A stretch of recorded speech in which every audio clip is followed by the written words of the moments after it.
I give off information that is in the novelization of 1978's Halloween because I feel it gives more information of what was going on with the characters in the book at least.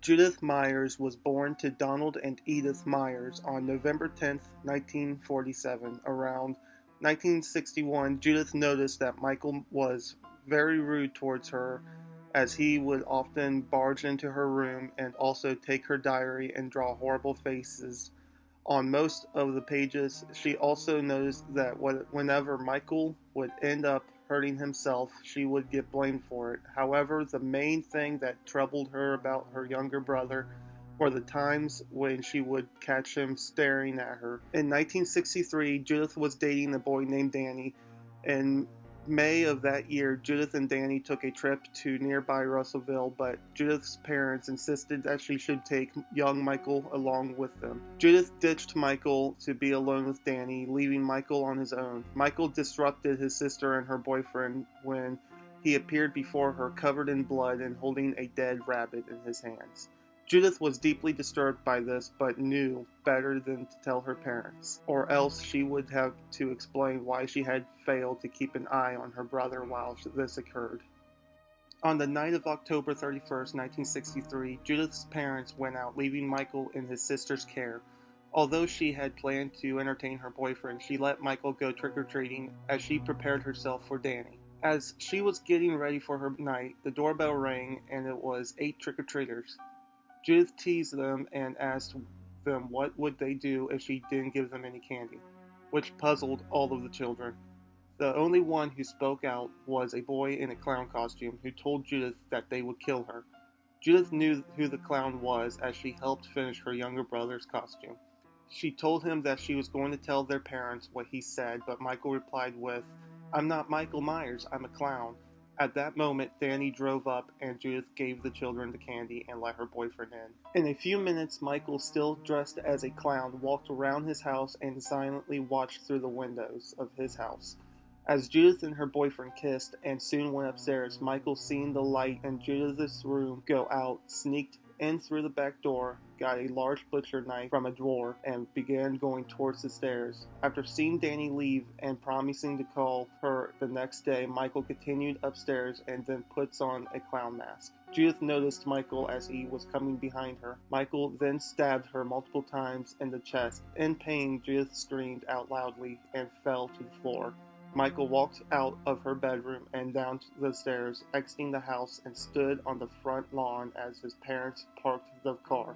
His father, Don Myers, pulled off the clown mask and said Michael. His mother, Edith Myers, looked in shock for a brief moment. Don wasted no time in racing into the house and running upstairs to check on Judith while Edith managed to get the knife away from Michael and escort him into the house. Judith went to the Haddonfield Memorial Hospital. After the police finished taking the crime scene pictures, they left with Dan and Edith with Michael, who were driven to the Haddonfield police station where the interrogation of the Myers family began. A police officer was dispatched to Judith's boyfriend's house so that he could also be brought down to the police station for questioning. The interrogation of Michael went nowhere. Michael did not speak, so it was believed that he was in a state of fear or shock. 1 a.m., Don and Edith were informed that Judith had been pronounced dead upon her arrival at Haddonfield Memorial Hospital. Judith's corpse was looked over by the medical examiner in the hospital morgue. The police allowed Edith and Don to return home with Michael after the questioning.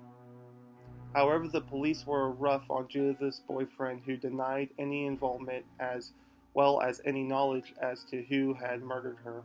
The police did not have any evidence against Judith's boyfriend at that time, so they had to let him go. Eventually, when the crime scene photos were developed, it was evident to the investigators that Judith did not put up much of a fight. Her jewelry box and lamp had been pushed aside on her vanity and her hairbrush had fallen onto the floor. The stool that she sat on was covered with blood splatter, as was her vanity mirror. A large pool of blood was on the floor where Judith had lain as she slowly lost consciousness. They were able to determine that she was caught off guard and most likely knew who her murderer was, and must have been in a state of shock by seeing who it was. That would explain why she did not put much of a fight. Also, the amount of pain that she had endured during the attack could have overwhelmed her. After they studied the fingerprints, they noticed that they were too small to be an adult's. That was when Michael became a prime suspect. The police did some digging around and spoke to some people who knew the Myers family and learned that Michael had significant psychological problems. At some point, they were able to get the results of Michael's fingerprints. Edith's fingerprints were excluded because she had admitted to the police that she removed the knife from Michael shortly after Judith's attack. Don also backed up his wife, saying that he witnessed Michael holding the knife when they got home and that he also witnessed Edith remove their knife from him. That left only one person who could have committed the act, which was Michael Myers. A few days later, the coroner's report on Judith Myers was released to the police. It stated that the wounds were not deep enough to be inflicted by the strength required of an adult, and that they were primarily centered around Judith's abdomen and torso, with a few chest wounds, which suggested that the killer was not as tall as the average adult. That further proved that Judith was sitting down in front of her mirror at the time of the attack. Had Judith been standing, Michael would have had difficulty reaching her chest and upper torso region. The coroner's report concluded that Judith died as a result of massive blood loss. The police then had enough evidence to arrest Michael. He was taken to Smith Grove Sanitarium until he appeared in court, where the judge ruled that Michael would remain at the sanitarium until the age of 21, when he would be tried as an adult in the murder of Judith. Edith and Don Myers cried when Michael was escorted out of the courtroom. After Judith's death and Michael was sent away, Edith suffered from major depression and Don began drinking excessively. They eventually returned to their house and had to deal with the horrible task of cleaning up the mess in Judith's room. They also sorted through Judith's personal belongings.